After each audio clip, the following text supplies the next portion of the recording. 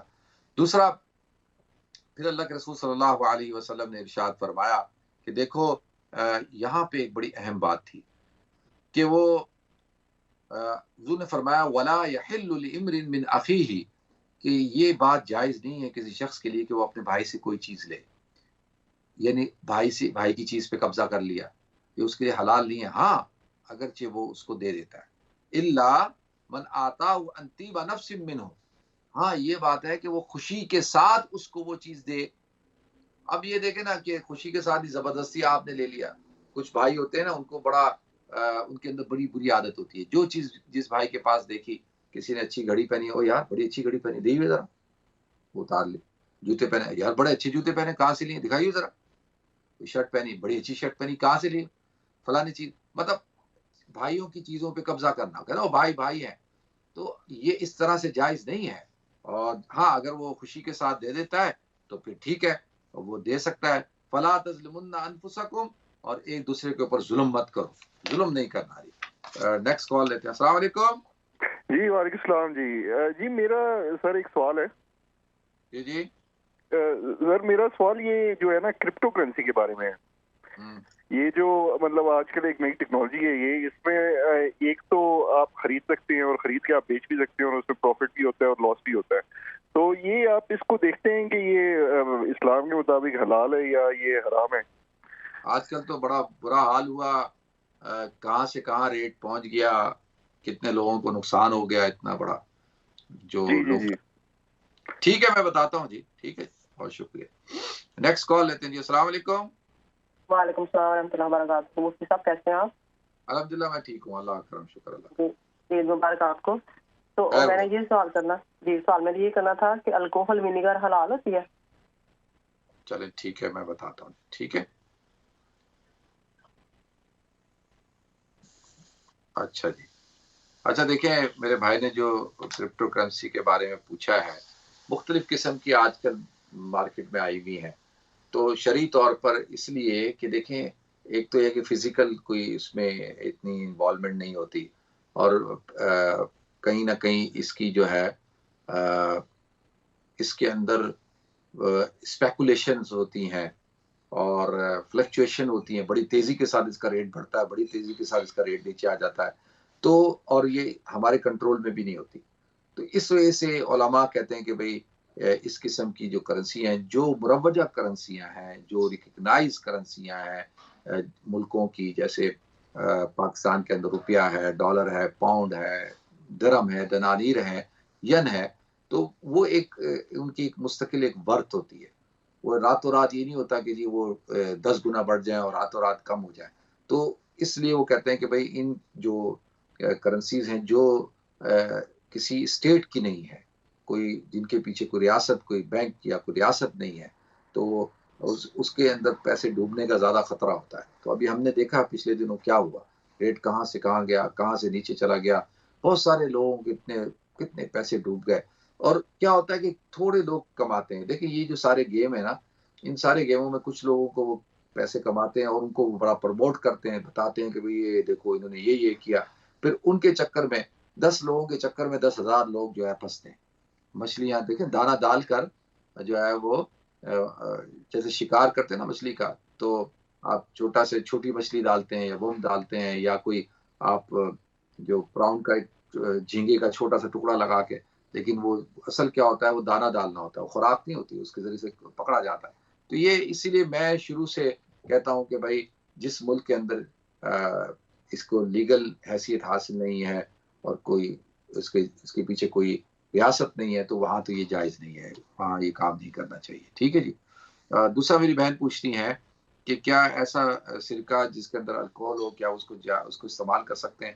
اچھا دیکھیں، without alcohol بھی ونیگر ملتا ہے، تو وہ کوشش یہ کرنی چاہیے کہ بھئی ہمیں وہ سرکہ استعمال کرنا چاہیے جو الکوہل فری ہو.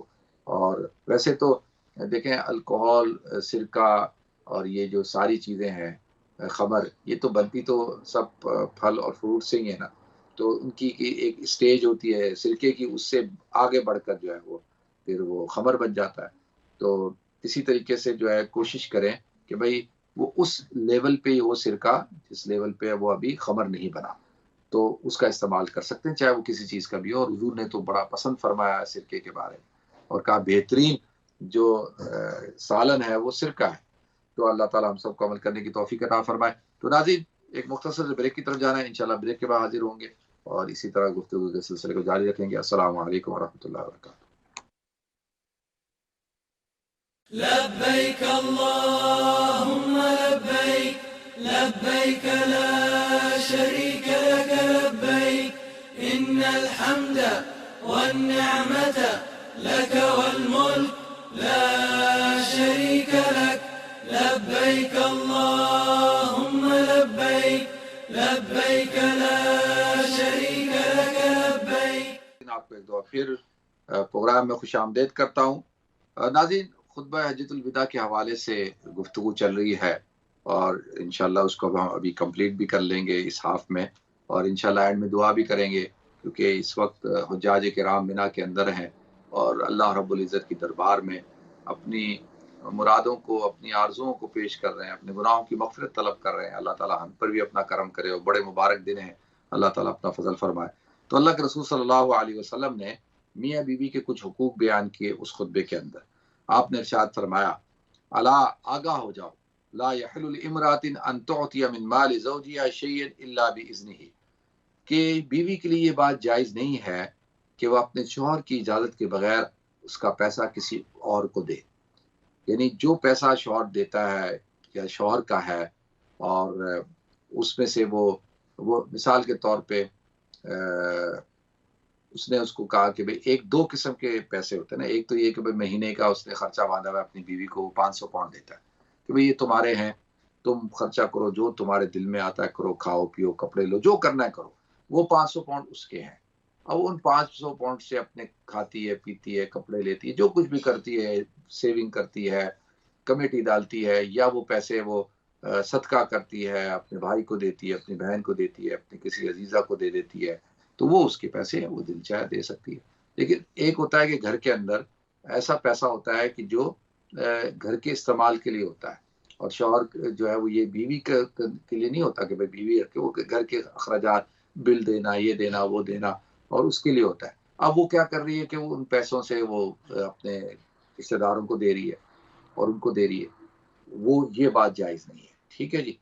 یہ اس سے اللہ کے رسول صلی اللہ علیہ وسلم نے منع فرمایا. ہاں اگر دینا ہے تو شوہر کی اجازت سے دو. پھر اللہ کے رسول صلی اللہ علیہ وسلم نے ارشاد فرمایا ایھا الناس ان لکم علی نسائکم حقا، کہ دیکھو لوگوں تم پر عورتوں کے حقوق ہیں، عورتوں کے حقوق ہیں، تم نے ان عورتوں کے حقوق کو ادا کرنا ہے. وَلَهُنَّ عَلَيْكُمْ حَقًّا، کہ ان کا تم پر کیا حق ہے، یعنی تم پر عورتوں کے حق ہیں، ان کے اوپر بھی تمہارے حقوق ہیں، ایک دوسرے کے اوپر حقوق ہیں. کہ وہ کیا ہے کہ الا یؤتین فرشکم احدا تکرہونہ، کہ ایک تو یہ کہ وہ اپنے گھر میں یا اپنے پاس یا اپنے گھر میں اس شخص کو ہرگز آنے نہ دیں جس کو تم ناپسند کرتے ہو. کوئی شخص ہے جس کا کردار ٹھیک نہیں ہے، اخلاق ٹھیک نہیں ہے، جو ایسا رشتہ دار ہے کہ جو بے حیا ہے اور جو شراب پیتا ہے، زنا کرتا ہے، جوا کھیلتا ہے، اس کا کریکٹر ٹھیک نہیں ہے، وہ آپ کے گھر میں آتا ہے، آپ کو پسند نہیں ہے، آپ بولتے بھائی میں نہیں چاہتا یہ میرے گھر کے اندر آئے، اور یہ کیونکہ یہ بد اخلاق ہے، تو بالکل اس کو پھر عورت کی کو اجازت نہیں ہے کہ اس کو اپنے گھر میں بلائے. ٹھیک ہے. اس سے یہ بات پتہ چلتی ہے کہ ایسے نہیں کہ شوہر بھی جو ہے وہ فضول میں ہی پابندیاں لگاتا پھرے کہ بھئی فلاں نہیں آئے، فلاں نہیں آئے، فلاں نہیں آئے، فلاں پورا خاندان، بیوی کا کوئی رشتہ دار ہی نہ آئے، کوئی بہن بھائی نہ آئے، کوئی چاچا ماما کوئی نہ آئے. تو ایسے نہیں ہے، ایسے نہیں کر سکتا. ہاں وہ جن کے بارے میں نے بیان کیا. پھر اللہ کے رسول صلی اللہ علیہ وسلم نے ارشاد فرمایا کہ دیکھو کہ اگر تم جو ہے اللہ یؤتئن فرشکم احدا تکرہونہ وعلیہن اللہ یأتین بفاحشۃ مبینہ، کہ اگر کوئی عورت ایسے فحش کام کرتی ہے، کھلم کھلا بے حیائی کرتی ہے، مطلب شراب پی رہی ہے، غلط کام کرتی ہے، لوگوں سے دوستیاں کرتی ہے، لباس اس کا ٹھیک نہیں ہے، بے حیا ہے، کھلم فاحشۃ مبینہ، سخت قسم کی جو ہے وہ فاحشہ. بعض علماء نے ارشاد فرمایا اس سے مراد وہ یعنی زنا کرتی ہے یا غلط لوگوں کے ساتھ دوستی اس نے پیدا کر لی ہے. تو پھر کیا ہے کہ تم اس کے ساتھ کس طرح کا سلوک کرو. فَإِن فَعَلْنَا، اگر اس نے ایسا کوئی کام کیا ہے، فَإِنَّ اللَّهَ قَدْ أَذِنَ لَكُمْ، اللہ تعالیٰ نے تمہیں اجازت دی ہے کہ أَن تَهْجُرُوهُنَّ فِي الْمَضَاجِعِ، کہ تم اس سے اپنے بستر کو جدا کر لو، سیپریشن کر لو سب سے پہلے درجے میں، کہ بھئی وہ الگ سو یا آپ الگ سو. تو جب وہ توبہ کر لے، اپنے آپ کو ٹھیک کر لے اور معافی تلافی ہو جائے، آپ سمجھے کہ بھئی وہ ٹھیک ہو گئی تو پھر ٹھیک ہے، ورنہ بستر جدا کر لو. اور دوسرے نمبر پہ یہ ہے کہ اگر اس سے مان جاتی تو ٹھیک ہے، اگر نہیں مانتی تو وَأَن تَضْرِبُوا ضَرْبًا غَيْرَ مُبْرَحٍ، تو اس کے ساتھ سختی کرو. یہاں پہ دیکھیں اس کا مطلب یہ نہیں ہے کہ آپ اس کے اوپر تشدد کریں، اس کو ماریں اور آپ اس کے اوپر یہ نہیں، اس کو جھنجھوڑیں، آپ اس کو بولیں بھائی سختی سے مراد یہ کہ تم یہ کام مت کرو. اور جو ہے یعنی غیر مبرہین، بعض لوگ اس کو غلط مطلب لیتے ہیں. اسلام نے ہرگز اس بات کی اجازت نہیں دی کہ عورتوں کے اوپر تشدد کیا جائے. اسلام اس کی اجازت نہیں دیتا. اللہ کے رسول نے منع فرمایا کہ بھئی عورتوں پہ ایسے تشدد مت کرو جیسے کہ تم اپنے چوپایوں پہ کرتے ہو، تو یہ منع ہے، تو سختی کی جائے. پھر دوسرا اس کے بعد ایک اور چیز جو اللہ کے رسول صلی اللہ علیہ وسلم نے ارشاد فرمایا فَنِحْ تَحِينَ فَلَهُنَّ رِزْقُهُنَّ، پھر وہ اگر رک جاتی ہیں کہ بھئی وہ انتہائی نہ، یعنی وہ رک گئی ہیں، اگر وہ یہ کام نہیں کرتی، بھئی اپنی اصلاح کر لی ہے، تو بھائی پھر ان کے ساتھ ایسا سلوک نہ کرو. پھر ان کو کھانا پینا جیسا تم کھاتے ہو پیتے ہو، ان کے اوپر کسی قسم کی پابندی نہیں ہونی چاہیے. وہ کسوتہن بالمعروف، اور اچھی طریقے سے ان کو لک آفٹر کرو، ان کا کھانے پینے کا، ان کے لباس کا، ان کی ساری چیزوں کا خیال کرو.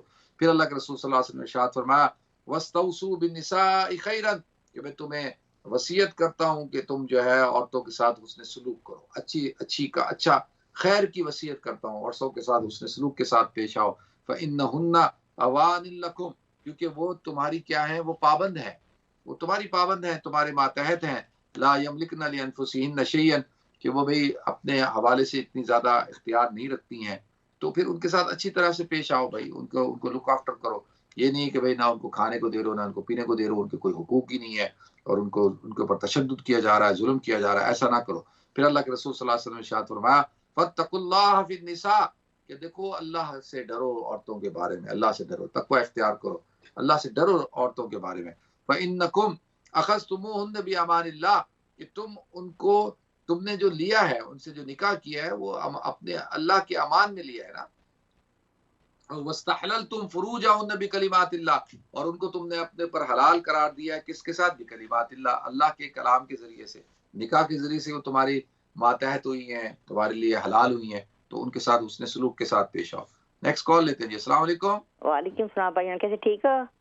الحمدللہ میں ٹھیک ہوں، اللہ کا. عید مبارک ہو جائے. بہت بہت آپ کو بھی خیر مبارک جی. خیر مبارک. بھائی میں آپ سے ایک خوشی شیئر کرنا چاہتی ہوں آپ کے ساتھ. یاد ہے میں نے 2 روزیوں میں نے فون کیا تھا کہ سیدہ کے وہ 17 بچے کے لے کر بہت غربت ہے. آپ کو پتہ نہیں یاد ہوگا یا نہیں. کافی غربت تھی پاکستان، بہت بیچارے غریب سید تو. لیکن میری ہے نا ایک سوچ سی کہ ایک رکشے دے پیسے اکٹھے ہو جان کے انہوں لوگوں کے لیے بیچارے ایک سال. یقین کر کے جانا بھائی جان آپ کی دعاؤں کے 5 رکشوں کے پیسے اکٹھے ہوئے ہیں ماشاءاللہ. ماشاءاللہ. چلیں جی، اللہ تعالیٰ اس کی غربت کو دور کرے اور آپ کو اجر عظیم عطا فرمائے. اللہ تعالیٰ ان کے لیے آسانی میرے پاس دعا کرنا بھائی جان. تھوڑی صحت نہیں ٹھیک ہے، پتہ نہیں ان کی صدقے اللہ نے مجھے زندگی بخشی ہے. اللہ آپ کو صحت دے، زندگی دے، برکتیں دے جی. بہت شکریہ آپ کی کال کا. جزاکم اللہ بہت شکریہ. تو پھر اللہ کے رسول صلی اللہ علیہ وسلم نے، اب دیکھیں یہ جب یہ باتیں ارشاد فرما کر تو آپ نے جو ہے وہ پھر آپ نے فرمایا دیکھو میں تمہارے درمیان کیا چھوڑ کے جا رہا ہوں. وَإِنِّي قَدْ تَرَكْتُ فِيكُمْ، میں تمہارے درمیان کیا چیز چھوڑ کے جا رہا ہوں کہ ایک ایسی چیز چھوڑے جاتا ہوں کہ جس کو تم ما لم تزلوا بعدہ ابدا، کہ اگر تم نے اس کو پکڑ لیا تو تم کبھی بھی گمراہ نہیں ہوگے. اگر تم اس پر قائم رہے تو کبھی بھی گمراہ نہیں ہوگے. وہ کیا چیز ہے؟ اِنْ اعْتَصَمْتُمْ بِهِ کتاب اللہ. وہ کیا چیز ہے؟ اگر تم نے اس کو مضبوطی سے پکڑا تو وہ کیا چیز ہے؟ کتاب اللہ، اللہ کی کتاب اللہ. اگر کوئی قرآن کو پکڑ لیتا ہے اپنی زندگی میں تو وہ کبھی بھی گمراہ نہیں ہوگا. پھر وَإِيَّاكُمْ، پھر اللہ کے رسول صلی اللہ علیہ وسلم نے ارشاد فرمایا کہ دیکھو آگاہ ہو جاؤ، بچاؤ اپنے آپ کو کس چیز سے؟ وَالْغُلُوُ فِي الدِّينِ، غلو فی الدین سے اپنے آپ کو بچاؤ. دین میں غلو مت کرنا. دین کے اندر یہ بدعات پیدا کر لو، رسوم رواج پیدا کر لو، زبردستی کی جو ہے اپنے اندر پابندیاں پیدا کر لو. دین کے اندر غلو کر رہے ہیں، شخصیات کے ساتھ غلو کرتے ہیں، جو نبی کو خدا کا مقام دے دیتے ہیں، پھر جو ہے ولی کو نبی کا مقام دے رہے ہیں. تو ایسے نہیں ہے. کسی ایک جادوگر کو، کسی ایک مجنون کو، دیوانے کو، ایک چرسی کو، موالی کو آپ اس کو ولایت کا درجہ دے رہے ہیں. یہ کیا ہے؟ یہ ایسا اسلام میں ہرگز اس بات کی اجازت نہیں ہے. وَإِيَّاكُمْ وَالْغُلُوَ فِي الدِّينِ، کہ دیکھو اب دین میں غلو کرنے سے اپنے آپ کو بچانا. کیوں؟ فَإِنَّمَا أَهْلَكَ مَنْ قَبْلَكُمْ الْغُلُوُ فِي الدِّينِ، کہ تم سے پہلے جو قومیں ہلاک ہوئی ہیں وہ کس وجہ سے ہلاک ہوئی ہیں؟ الغلو فی الدین کی وجہ سے. وہ دین میں غلو کرتی تھی، اس کی وجہ سے ہلاک ہوئی ہیں. آپ دیکھ لیں جتنی بھی قوموں کو آپ اٹھا کر دیکھیں، یہود، نصارہ اور جتنی بھی اور پچھلی قومیں تھی، کیا ہوا؟ دین میں غلو کیا. پھر اللہ کے رسول صلی اللہ علیہ وسلم نے ارشاد فرمایا وَإِنَّ الشَّيْطَانَ قَدْ يَئِسَ مَن يَعْبُدُ فِي أَرْضِكُمْ هَٰذِهِ أَبَدًا، کہ شیطان کو اب اس بات کی کوئی توقع نہیں رہی، وہ مایوس ہو چکا ہے کہ وہ اس شہر میں یعنی بیت اللہ میں، مکہ المکرمہ میں، اب اس شہر میں اس کی عبادت کی جائے. فی ارضکم هذه ابدا، ولیکن لیکن وہ کیا کر رہا ہے؟ ستکون له طاعۃ، کہ وہ اس بات کا امکان تو ہے کہ وہ ایسے معاملات میں جنہیں تم کم اہمیت دیتے ہو اس کی بات مان لی جائے. وہ اس پر راضی ہے، اس لیے تم اس سے اپنے دین و ایمان کی حفاظت کرنا. لیکن یہ بڑی اہم بات اللہ کے رسول صلی اللہ علیہ وسلم ارشاد فرماتے ہیں. ساری باتیں بڑی اہم ہیں. وَلَٰكِن سَتَكُونُ لَهُ طَاعَةٌ فِي مَا تُحَقِّرُونَهُ مِنْ أَعْمَالِكُمْ فَسَيَرْضَىٰ بِهِ فَاحْذَرُوهُ عَلَىٰ دِينِكُمْ، کہ تم اس سے اپنے دین کو بچانا. معمولی بات ہے، یہ تو چھوٹی سی بات ہے جی. نہیں، چھوٹی بات نہیں ہے، بہت بڑی بات ہے. بات چھوٹی بڑی، یہ دین کے اندر یہ نہیں ہے کہ چھوٹی سی بات ہے بڑی سی بات ہے، کہ اس کو وہ کہیں شیطان جو ہے وہ چھوٹی چھوٹی چیزوں سے جو ہے وہ بڑی چیزوں پہ لاتا ہے، پھر گمراہ کرتا ہے انسان کو. تو اللہ کے رسول صلی اللہ علیہ وسلم نے ارشاد فرمایا دیکھو کیا آگاہ جو علا فاعبدوا ربکم، کہ دیکھو اپنے رب کی عبادت کرو، اپنے رب کی عبادت کرو. وصلوا خمسکم، اور 5 نمازیں پڑھو. وصوموا شہرکم، اور رمضان مبارک کے مہینے کے روزے رکھو. وَأَدُّوا زَكَاةَ أَمْوَالِكُمْ طِيبَةً بِهَا أَنفُسُكُمْ، کہ جو مال کی زکوٰۃ ہے وہ ادا کرو خوش دلی کے ساتھ، خوش دلی کے ساتھ. زکوٰۃ ہمیشہ خوش دلی سے دینی چاہیے. وَتَحُجُّوا بَيْتَ رَبِّكُمْ، اور اپنے رب کے گھر کا حج کرو. اور پھر فرمایا وَأَطِيعُوا وَلَاةَ أَمْرِكُمْ، اور جو تمہارے حکمران ہیں، جو تمہارے امیر ہیں، ان کی اطاعت کرو. تدخلوا جنت ربکم، اور تم جو ہے جنت میں، اپنے رب کی جنت میں داخل ہو جاؤ گے. تو یہ اللہ کے رسول صلی اللہ علیہ وسلم نے ارشاد فرمایا. پھر آپ صلی اللہ علیہ وسلم نے ارشاد فرمایا کہ دیکھو الا، آگاہ ہو جاؤ، لا یجینی جان الا علی نفسہ. آپ نے فرمایا کہ دیکھو کہ جو مجرم خود اپنے جرم کا ذمہ دار ہوگا. اب مجرم جو کام کرے گا وہ اپنے جرم کا خود ذمہ دار ہوگا. یہ نہیں ہے کہ ولا مولود علی ولدہ، کہ یہ اب باپ نے جرم کیا بیٹے کو پکڑ کے لے جا رہے ہیں، بیٹے نے جرم کیا باپ کو پکڑ لیا. نہیں، ایسے نہیں ہے بھائی. جس نے جرم کیا اس کو پکڑو. یہ کیا کہ جرم ایک بندہ کرے سارے خاندان کو اٹھا کے لے آؤ. ہمارے یہاں کیا ہوتا ہے، جرم ایک کرتا ہے سب کو اٹھا کے لے آتے، اور سب پہ تشدد ہو رہا ہے، سب پہ. بھائی ان کا کیا قصور ہے؟ جو مجرم ہے اس کو پکڑو. لیکن وہ کہتے ہیں جی اس طریقے سے ہم مجرم تک پہنچتے ہیں. یہ بڑا اچھا طریقہ ہے بھائی. پورے خاندان کو اٹھا کے لے آتے، معصوم بچوں کو، عورتوں کو اٹھا کے لے آتے. تو شریعت میں اس بات کی اجازت نہیں ہے تو کہ بیٹے کا بدلہ باپ سے لیا جائے، باپ کا بیٹا بدلہ بدلے سے بیٹے سے لیا جائے. ایسا ہرگز شرعی طور پر جائز نہیں ہے. پھر اللہ کے رسول صلی اللہ علیہ وسلم نے ارشاد فرمایا، دیکھیں الا فلیبلغ الشاہد الغائب، کہ آگاہ ہو جاؤ تم میں سے جو شاہد ہے اس کی ذمہ داری ہے غائب تک پہنچائے. غائب تک پہنچانا اس کی ذمہ داری ہے. فرب مبلغ او عام سامع، سم ٹائم جو سننے والا ہوتا ہے نا، اس سے زیادہ جس کو بات پہنچائی جاتی ہے وہ زیادہ عمل کرنے والا ہوتا ہے. یعنی وہ زیادہ عمل کرنے والا ہوگا. ہو سکتا ہے کہ تم سے زیادہ عمل کرنے والے وہ لوگ ہو. تو جو تم میں یہاں موجود ہے لوگوں تک پہنچائے. پھر اللہ کے رسول صلی اللہ علیہ وسلم نے ارشاد فرمایا وَأَنْتُمْ تَسْأَلُونَ عَنِّي، کہ تم سے میرے بارے میں سوال پوچھا جائے گا. بتاؤ فَمَاذَا أَنْتُمْ قَائِلُونَ، تو پھر تم کیا کہو گے میرے بارے میں؟ قَالُوا نَشْهَدُ إِنَّكَ قَدْ أَدَّيْتَ الْأَمَانَةَ وَبَلَّغْتَ الرِّسَالَةَ وَنَصَحْتَ، کہ آپ نے، ہم گواہی دیں گے اس بات کی کہ آپ نے امانت کو پورا پورا ادا کیا. وَبَلَّغْتَ الرِّسَالَةَ، آپ نے رسالت کا حق ادا کر دیا، اور آپ نے نصیحت کی، آپ نے اپنی زندگی کو قربان کر دیا. جس طرح سے دعوت دینے کا حق تھا آپ نے اسلام کی دعوت ہم تک پہنچائی، اس طرح اللہ نے آپ کی ڈیوٹی لگائی تھی. تو پھر اللہ کے رسول صلی اللہ علیہ وسلم نے ارشاد فرمایا فقال رسول اللہ صلی اللہ علیہ وسلم باصبع السبابہ، کہ آپ نے اپنے شہادت کی انگلی سے کیا کیا؟ یرفع الی السماء، کہ آپ نے آسمان کی طرف اشارہ کیا، اس کو ایسے اٹھایا اور آسمان کی جانب اٹھایا اور لوگوں سے کہا کہ وَيَنْ كُتُهَا إِلَى النَّاسِ اللہم اشہد اللہم اشہد اللہم اشہد. اے اللہ تو گواہ رہے کہ انہوں نے یہ بات کی ہے، تو گواہ ہو جا کہ میں نے جو تو نے میرے پہ ذمہ داری ڈالی تھی اس ذمہ داری کو میں نے پورا کیا. تو ناظرین، اب اللہ کے رسول صلی اللہ علیہ وسلم کہ یہ خطبہ تھا جو آپ نے جو ہے ارشاد فرمایا خطبہ حجۃ الوداع کے موقع پر. الحمدللہ اللہ تعالیٰ کے فضل و کرم سے اللہ نے سعادت دی کہ آج آپ حضرات کے سامنے اس کو پیش کیا. اللہ تعالیٰ مجھے، آپ کو، ہم سب کو، بلکہ تمام دنیا کے انسانوں کو، سب کو اس پر عمل کرنے کی توفیق عطا فرمائے. وآخر دعوانا الحمدللہ رب العالمین. ناظرین، بڑے مبارک دن ہیں، دعا کر لیتے ہیں.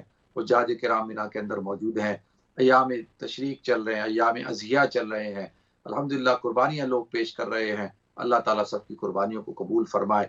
اللہ تعالیٰ دیکھیں جن حضرات نے بھی قربانی دی، اللہ تعالیٰ ان کی قربانی کو قبول فرمائے. جنہوں نے خود کی، جنہوں نے کسی کو ہم سے کروائی، اللہ ان کی قربانیوں کو بھی قبول فرمائے. اور اللہ تعالیٰ مسلمانوں میں اتحاد، محبت، اتفاق کو پیدا فرمائے. تو دعا کر لیتے ہیں. سبحان اللہ وبحمدہ، سبحانک اللہم وبحمدک، نشہد ان لا الہ الا انت، نستغفرک ونتوب الیک. اللہم انی اسألک بانی اشہد انک انت اللہ لا الہ الا انت الاحد الصمد الذی لم یلد ولم یولد ولم یکن لہ کفوا احد. سبحان اللہ رب العرش العظیم، الحمدللہ رب العالمین.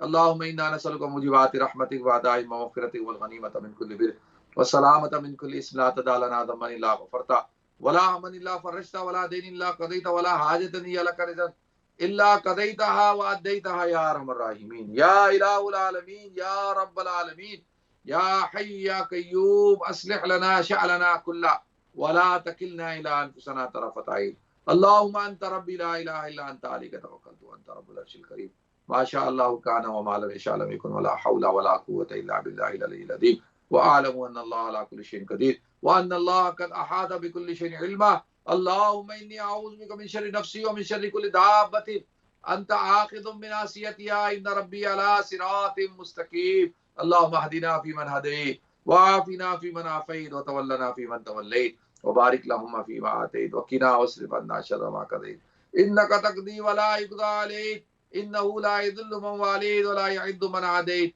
تبارکت ربنا وتعالیت نستغفرک ونتوب الیک نستغفرک ونتوب الیک اللهم ارنا الحق حقا وارزقنا اتباعه وارنا الباطل باطلا وارزقنا اجتنابه اللهم انا نسألك رضاك والجنة ونعوذ بك من سخطك والنار وما قرب اليها من قول او فعل او عمل اللهم انا نسألك علما نافعا ورزقا واسعا وشفاء من كل داء اللهم ربنا آتنا في الدنيا حسنة وفي الآخرة حسنة وقنا عذاب النار وقنا عذاب النار اللهم ربنا لا تؤاخذنا إن نسينا واخطأنا اللهم ربنا آتنا في الدنيا ربنا لا تؤاخذنا إن نسينا واخطأنا ربنا ولا تحمل علينا إصرا كما حملت على الذين من قبلنا ربنا ولا تحملنا ما لا طاقة لنا به واعف عنا واغفر لنا وارحمنا أنت مولانا فانصرنا على القوم الكافرين یا الہ العالمین جو مانگا وہ بھی عطا فرما جو نہیں مانگ سکے وہ بھی عطا فرما یا الہ العالمین جو حجاج کرام اپنے آپ کو دعاؤں میں لگائے ہوئے ہیں یا اللہ تو نے جو ان پر اپنی رحمت برکت نازل فرمائی یا اللہ ہم پہ نازل فرما ان کی دعاؤں میں ہمیں شامل فرما ہم میں سے جو لوگ پریشان حال ہیں ان کی پریشانیاں دور فرما جو بیمار ہیں ان کو صحت عطا فرما جو انتقال کر چکے یا اللہ تو ان کی مغفرت فرما یا اللہ تو ہم سب کی قربانیوں کو قبولیت عطا فرما یا اللہ ان دنوں کی برکات ہم سب کو عطا فرما تو رحم کا کرم کا فضل کا معاملہ فرما ربنا تقبل منا انك انت السميع العليم وتب علينا انك انت التواب الرحيم وصلى الله تعالى على خير خلقه سيدنا مولانا محمد وعلى اله وصحبه اجمعين آمين برحمتك يا ارحم الراحمين. الله أكبر الله أكبر الله أكبر لا إله إلا الله الله أكبر الله أكبر لبيك اللهم لبيك لبيك لا شريك لك لبيك إن الحمد والنعمة لك والملك لا شريك لك لبيك اللهم لبيك لبيك لا شريك لك لبيك لبيك اللهم لبيك لبيك لا شريك لك لبيك إن الحمد والنعمة لك والملك لا شريك لك